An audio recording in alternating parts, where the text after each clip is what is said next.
Stafford, AJ Green, Marquez Pope, Reggie Brown, No Sean Marino, Muhammad Massaquoi. Ladies and gentlemen, welcome to another episode of Herschel Talkers. Later in the show, we got special guest Uncle Lou from LouTube sensation. He returns to the show. Sean is busy today, wasn't able to make it, so I just wanted to do a little intro here for you guys. Please follow us on HerschelTalkers.com, Twitter, Herschel Talkers, and also Herschel Talkers on YouTube. Trying to build those views. Please comment for anything you want to add to the show. We always love to hear the feedback. I just want to talk a little bit about Georgia last week as they got dominated, pretty much beat down by Auburn 40-17. Very humbling for the Dawgs. A little humble pie, as I said. But I hope they rise up this week and show some adversity and able to punch Kentucky in the mouth. Early point spread's 21.5. Georgia favored for that. But I like them at home, kind of brushing off, licking off the wounds, and heading into Kentucky. Like to see Fromm throw 20-25 times, get the running game going again. Defense will be we're able to stop Snell for Kentucky. They played us really close last year, 27-24 on the road at Kentucky. We beat them with Rodrigo Blankenship field goal. So I just want to see Georgia in a positive way. It'd be great if they covered the spread. But yeah, just wanted to see some positive vibes going forward. But not the greatest slate of games. But I'll jump right in and just give my dog of the week. I'm going to go with NC State plus 1.5 at Wake Forest, ACC battle. But I'm going to go with NC State dog of the week plus 1.5 on the road at Wake Forest. Take them.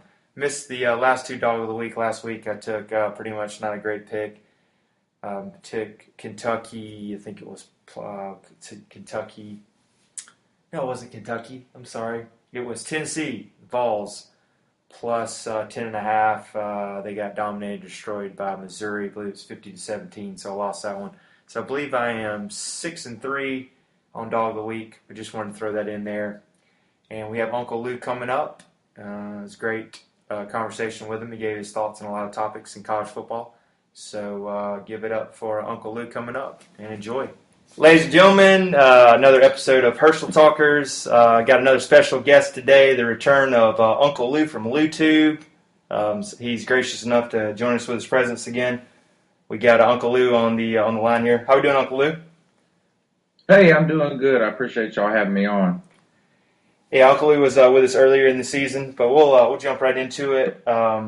Georgia got dominated last week, 40-17, pretty much beat down and domination from Auburn at Jordan-Hare Stadium. I know Uncle Lou's posted a lot of his videos earlier, but just wanted to know what went wrong, and looking forward to the Kentucky game. What do you think you'd like to see from the Dawgs this week? Well, as far as the Auburn game goes, I really think everything that could have went wrong, and I just, I mean, it would be real easy, especially given our history the last few years, to just say, well, here we go again, same old, beating a bunch of sorry teams and then get blown out. It reminded me of the 2015 Alabama game, kind of, when we just didn't show up, but. Right. I think what you have to hope for, if you're a Georgia fan, is that the universal line that day for Auburn. I mean, their backs were against the wall. They're in a must-win situation. It was at home. I don't think it's just my opinion. I've heard this all over sports radio and the internet and sports TV all week that was the best game that Auburn has played all year. Everything that could have gone Auburn's way went Auburn's way, and everything that could have gone against UGA went against UGA. And I don't want to take anything away from Auburn or Auburn fans. They played great. They were obviously the better team on Saturday. But if you're a Georgia fan and you're trying to be optimistic, which we all are, you have to believe that if we were to play Auburn again, and obviously we might have that chance here in a couple of weeks, that whether we won or lost when we played them again, the outcome would not be anything like what we saw on Saturday. And you have to hold on to that hope as a Georgia fan. I personally don't think they would dominate us like that again on a neutral field in Atlanta. I don't have the answers. I don't know what happened to Georgia on Saturday. They looked totally unprepared. The game plan looked wrong. But hopefully Kirby and the players have let that go and they've moved on to Kentucky. Like you already said, as fans, that's what we have to do too. Look forward to Kentucky, a team that we should be able to beat. Kentucky is having a good year, but good is a subjective term. So good for Kentucky is bowl eligible. A chance at 8 wins, maybe 9, whatever the case may be for Kentucky. But let's just be realistic. Kentucky is not Auburn. And, I've heard all the chatter. Oh, now there's a blueprint now on how to beat Georgia. Listen, what Auburn did to beat Georgia was not a government secret. Every team we've played this year has had the same goal that Auburn had: shut down the run and make Fromm pass to beat you. Not every team we play has Auburn's talent and Auburn's players. Kentucky does not. So I'm 100% sure that Kentucky's plan is going to be to shut down the run game and try to make Jake throw the ball to win. Whether or not they'll be able to do that, though, is a totally different story. I don't think Kentucky has the players to keep up with Georgia. I think being at home this week helps, considering the beating that we took last week. Hopefully they can move on, have a good showing between Hedges and Athens, and get a big win against Kentucky. Yeah, that's what I'm hoping for too. Is having first time Georgia's seen adversity this year, being 9-1 and back against the wall a little bit. Is I like that we were ranked number 7 and the spotlight wasn't on us at number 1, having a big target on our back, so we're kind of under the radar. We can take care of business at Kentucky and then against the Nerds at Georgia Tech, and then get ready for Atlanta.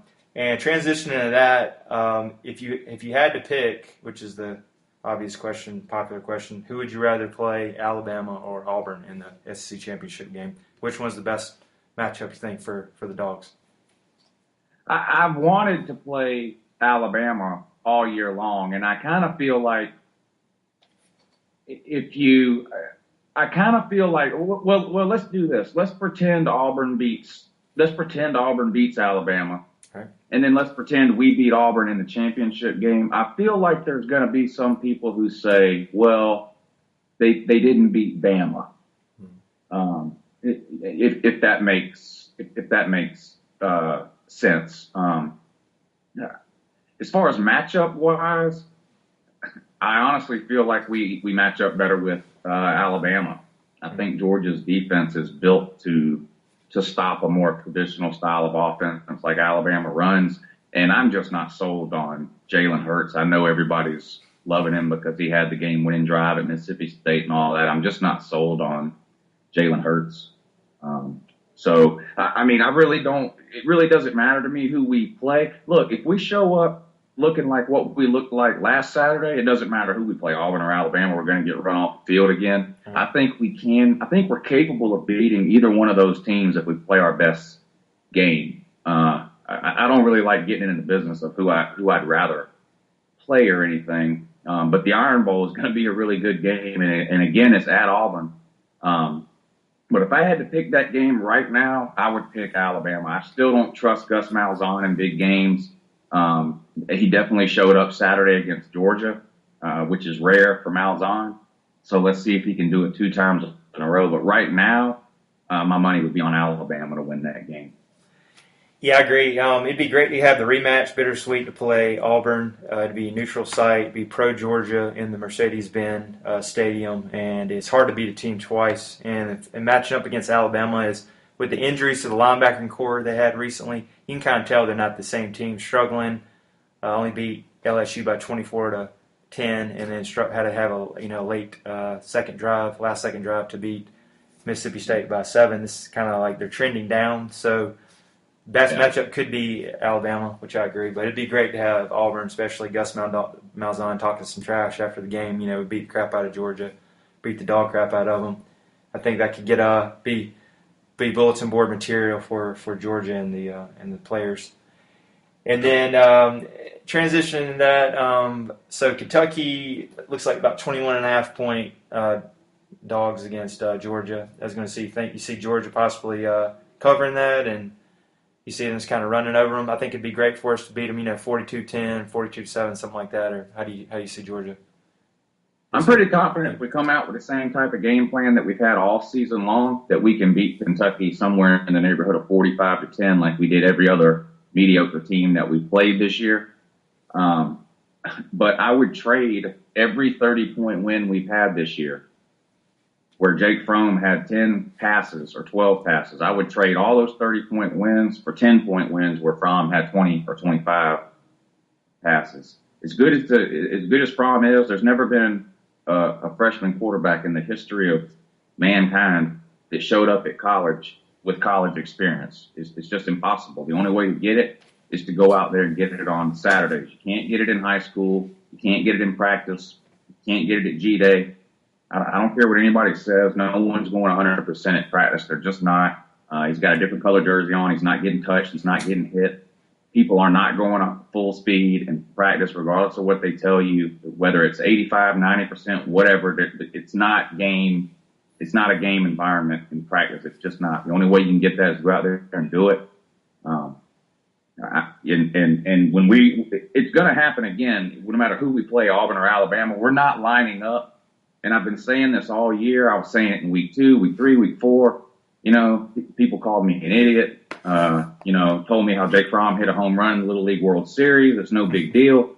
We're not going to line up and run the ball down the throat of your Auburns or your Alabamas. It's just not going to happen. We have one of the worst offensive lines in the SEC. Now, it's better than last year, but let's be real. We don't have an elite offensive line, and that showed on Saturday. So back to the Kentucky game, I think we need to come out, get a lead, whether that's running the ball or whatever, that's fine. But if we have a lead in the second half, I think we need to let Fromm air it out. Right. If that means we get some 3 and outs and win by 12 or 13 instead of 30 or 35, I'd much rather have that. Yeah, I agree. Is let him throw it around, 25, 30 times, air it out, like you said, and then against the Nerds, too, Georgia Tech, I think it'd be great. Just gives them great experience heading into Atlanta. You too. And then the heading on to the college football rankings, I'll go over the rankings, and I'll go over the Uncle Lou rankings, made notes here. So college football rankings 1 through 7. Got Alabama at 1, Clemson at number 2, number 3 is Miami, number 4 Oklahoma, Wisconsin number 5, Auburn number 6, number 7, and then similar is Uncle Lou's. I believe if I got this right, he's got Alabama 1, number 2 Miami, number 3 Wisconsin, just a little bit of a switch up, number 4 Clemson, Oklahoma's 5, Auburn 6, and UGA 7. So what were your thoughts on that? Pretty similar. And then what would you like to maybe see at in the polls coming up the next couple of weeks? And I've been hearing recently that it could be, Miami loses a close one to Clemson, that they might stay in the top 4. Could be Alabama loses to Auburn and don't even make it to, they don't even make it to the SEC championship game. They might get in. So I was going to get your thoughts on that. I know we still got a lot of ball to play, but your opinion. Well, with the official poll, I have no problem with Alabama 1, Clemson 2, Miami 3. I put Miami 2 and then Wisconsin 3. I think mainly what I was doing was probably overcompensating a little. I was real low on Miami and Wisconsin for most of the year. With Miami, they just struggled to too many wins against bad teams. I mean, one score wins against Florida State, North Carolina. I mean, just bad teams. They should have lost the Georgia Tech game. That was a miracle catch at the end of that game. If they played that game 100 times and it went the same way, Georgia Tech would win 99 of those. But the point is, they're undefeated, and regardless of who you're playing, it's extremely hard to be undefeated the third week in November. I don't care who you're playing. I mean, Clemson lost to Syracuse. Oklahoma lost to Iowa State. Penn State's got losses. Ohio State's got losses. I mean, it has to mean something to be undefeated this late in the season. So that's why I had the 1-2-3 the way I did. But in reality, I think I'm not too concerned about any of the, as far as where Georgia's ranked or who's ranked third or fourth.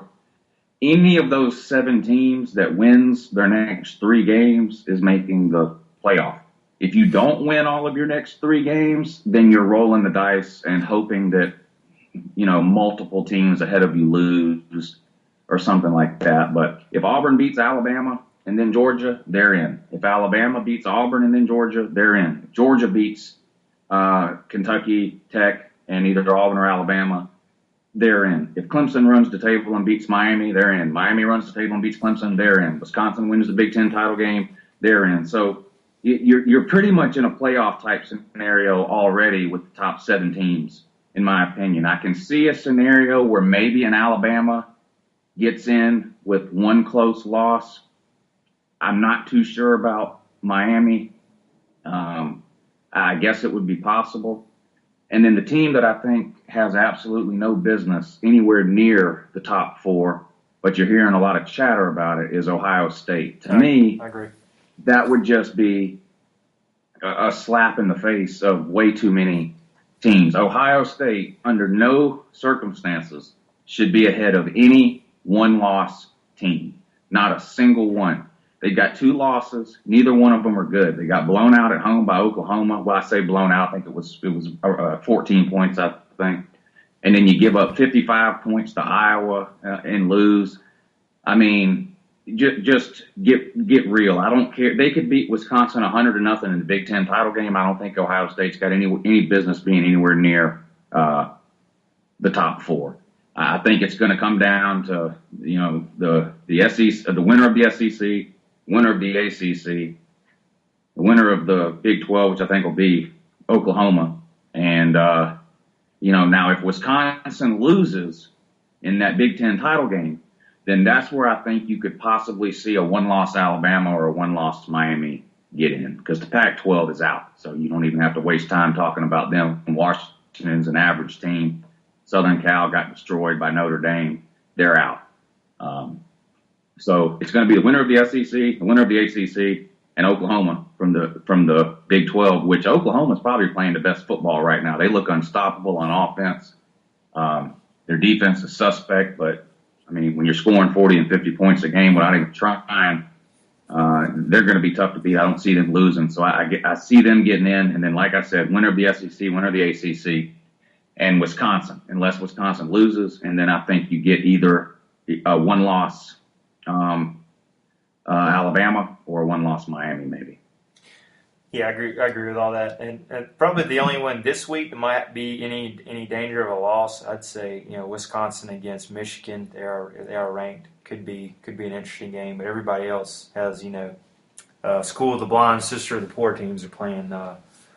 Alabama's playing Mercer. I didn't know they had a team. That'll be have all the backups in probably in the first quarter. Clemson, Miami. Oklahoma's got pretty easy ones. Then the rivalry week comes up, so I think everything's going to play out like you said, but it'll be interesting. And then, I mean, you could have a mess. I mean, if Alabama beats Auburn, okay, that eliminates Auburn because that's 3 losses.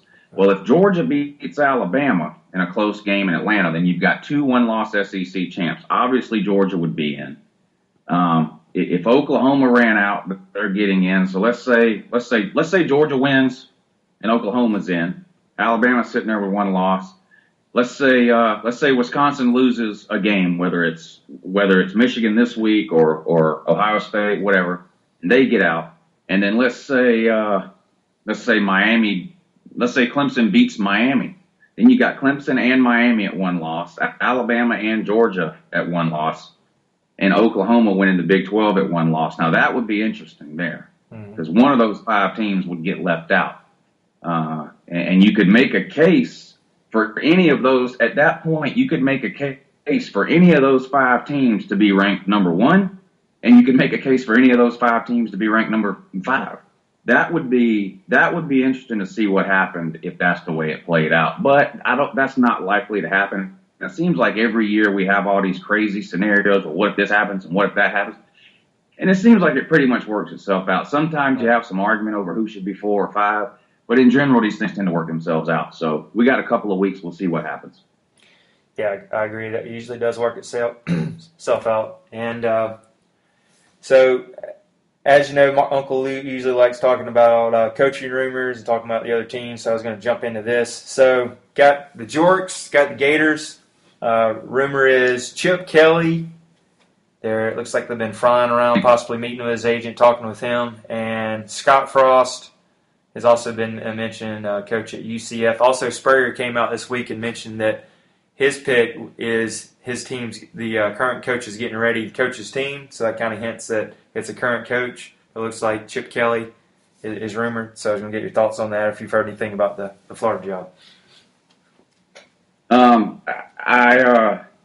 I think Chip Kelly to Florida is a real possibility.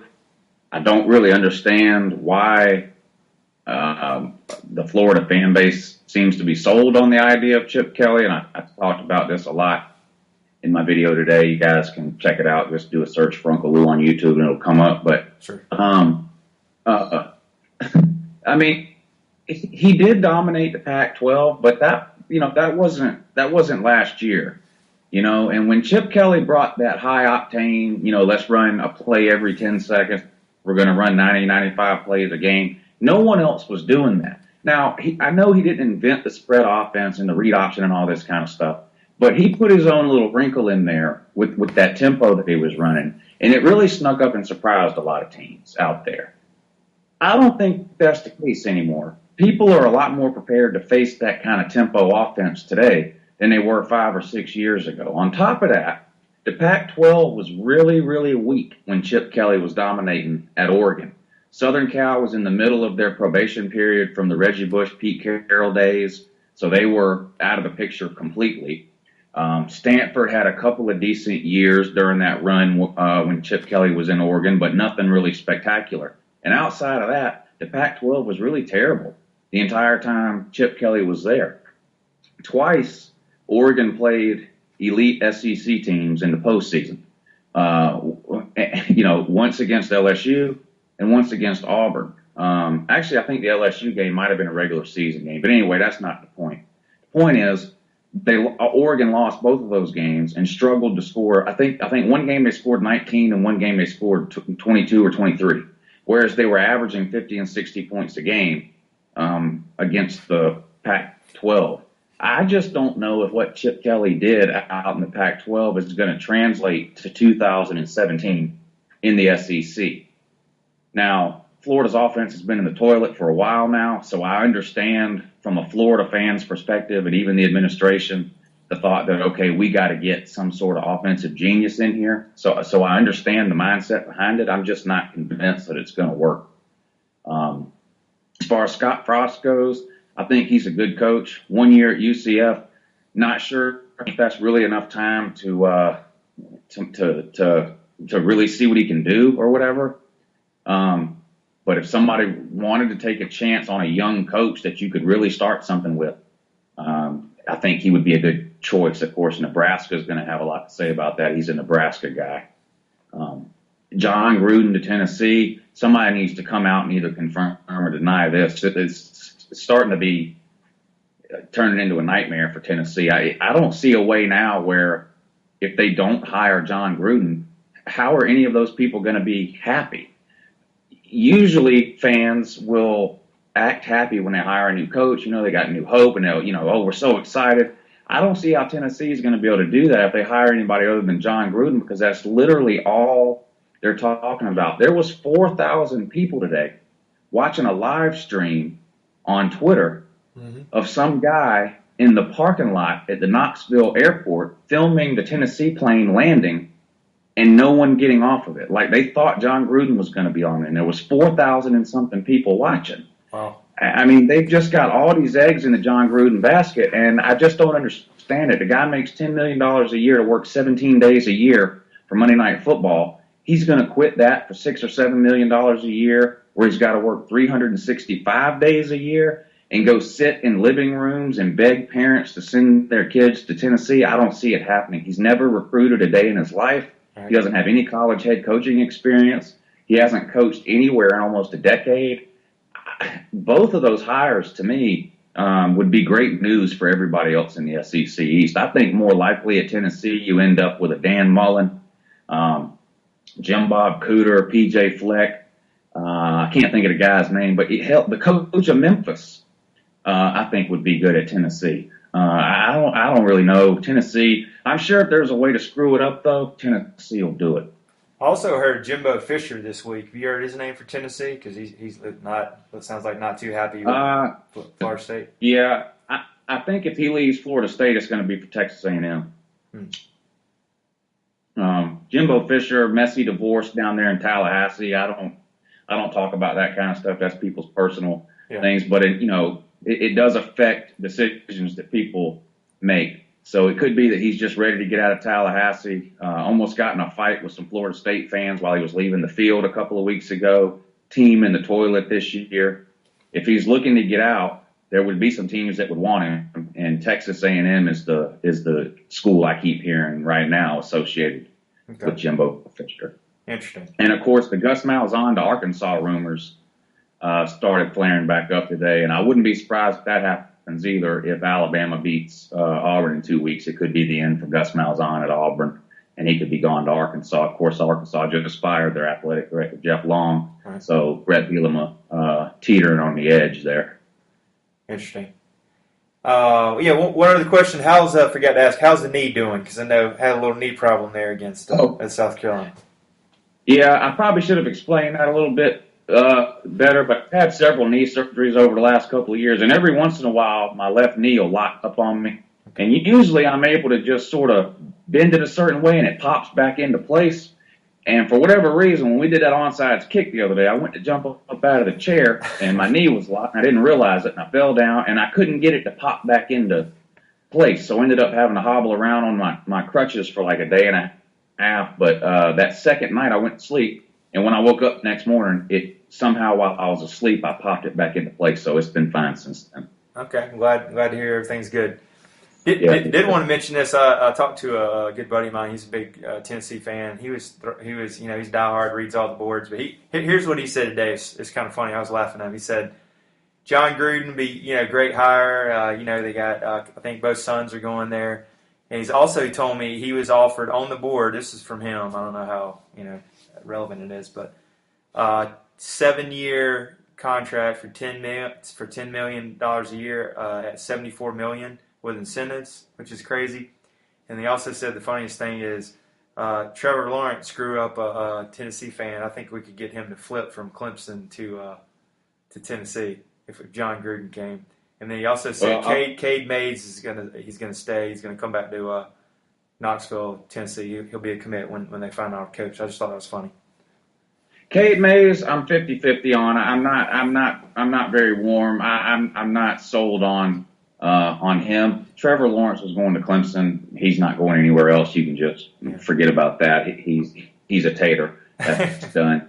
Cade Mays, I guess have a chance for Cade Mays. I don't see it happening though. Whether he recommits to Tennessee or not, I don't know. But I'm not convinced he's coming to UGA. But that other guy, what's that other offensive lineman we've been going after? Jamari Sawyer. Yeah, Jamari Sawyer. Yeah. He's all dog, and you can write that down.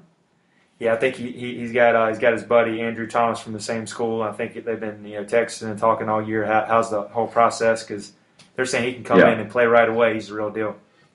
Yeah, he is, and he just canceled. He had one more official visit scheduled for Clemson. I think next week, and he canceled it today. He's not even going. That's good news. So it seems like he's made up his mind, and hopefully he's going to sign with the good guys. Because as excited as we are about Justin Fields and Zeus and James Cook and these people, I think he's the best. That would be our biggest recruit next year, in my opinion.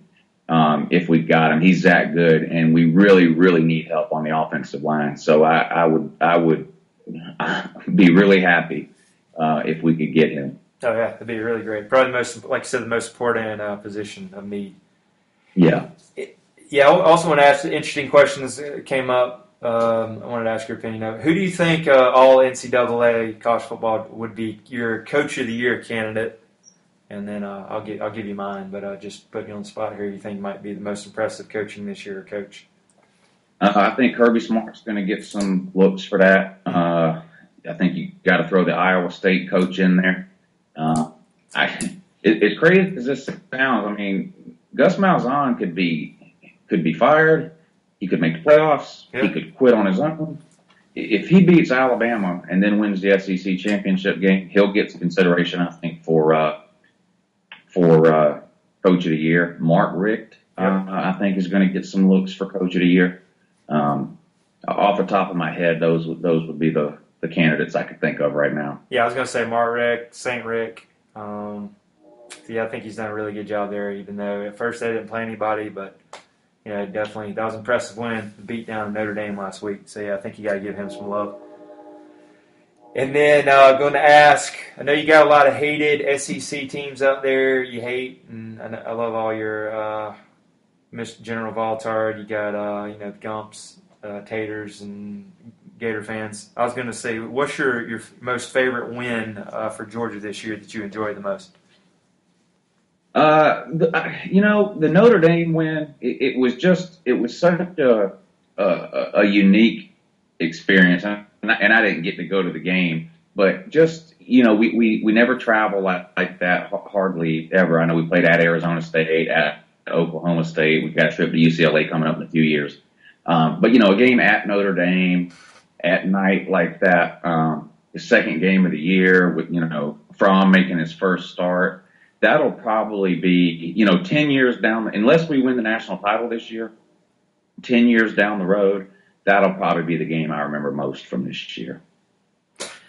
Yeah, I completely agree. It's definitely, and it was so close going on the road with a true freshman on his first start. Just had a lot of stuff surrounding it, so I definitely agree with that. I thought you were going to say, your USC junior, even though it's always good to beat them. Probably mine this year, just because it was such a beat down. I was actually out the game, went 2 games this year. I was at Mississippi State, which is a great win, but loved going to the cocktail party and getting the beat down of Florida.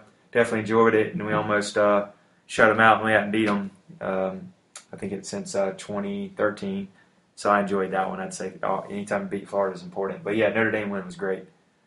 Yeah, Florida would probably be my second one for this year because, like you said, for one thing, it's rare that we even beat Florida. So to shut them out, it's pretty memorable. And my buddy just texted me. I don't know if you know this. He said, we just picked up a 4-star defensive tackle, Jordan Davis, out of Charlotte. Actually, I live in Charlotte, North Carolina. I don't know if you knew that. I guess that was a good pickup. Yeah, 6'6", 330 pounds, and we're a little light on the defensive line. I mean, we got studs there right now, but if you're looking 2 to 3 years in the future, as far as like I think we've only signed one defensive rule in Kirby's first 2 years. Now we signed Devontae Wyatt this past year, but he didn't qualify. I heard he's on track to enroll in January though. That would be our second D lineman signed under Kirby, but this guy's the real deal. He actually played against Zeus.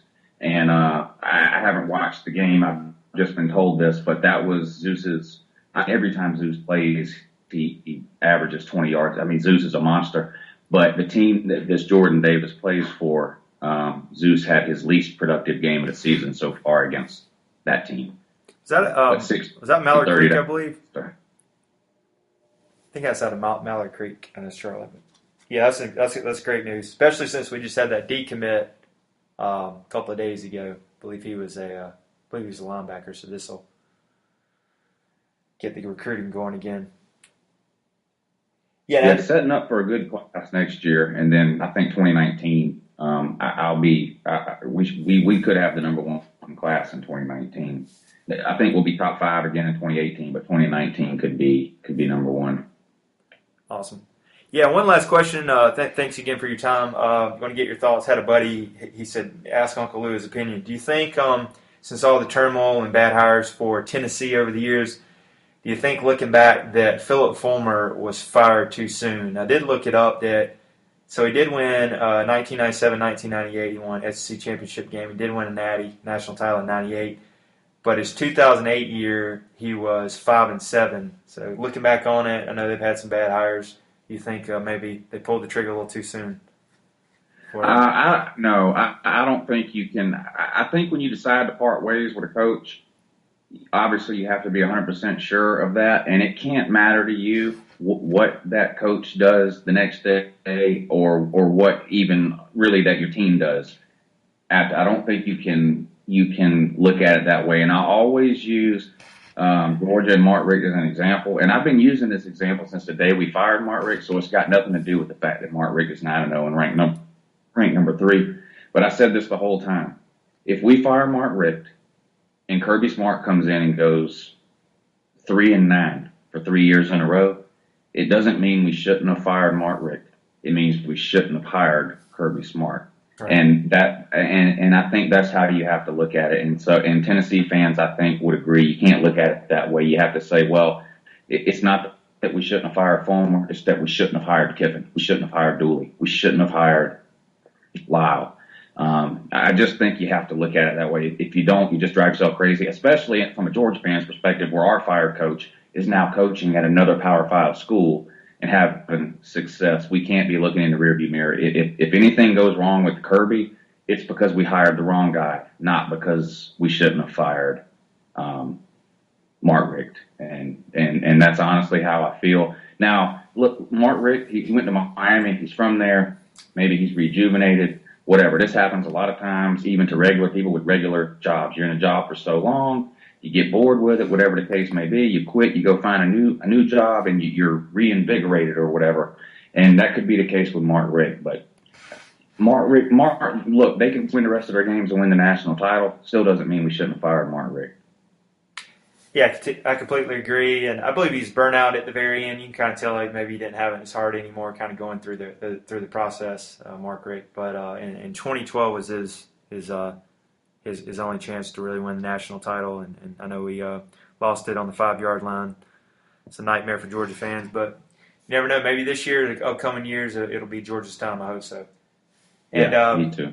Yeah, I wanted to appreciate Uncle Lou coming on the podcast again, and also what's the best way to follow Uncle Lou, because it's always good for you to add views and subscribers. Yeah, if you just go to YouTube, if you just do a search on YouTube for Uncle Lou, you'll find my channel.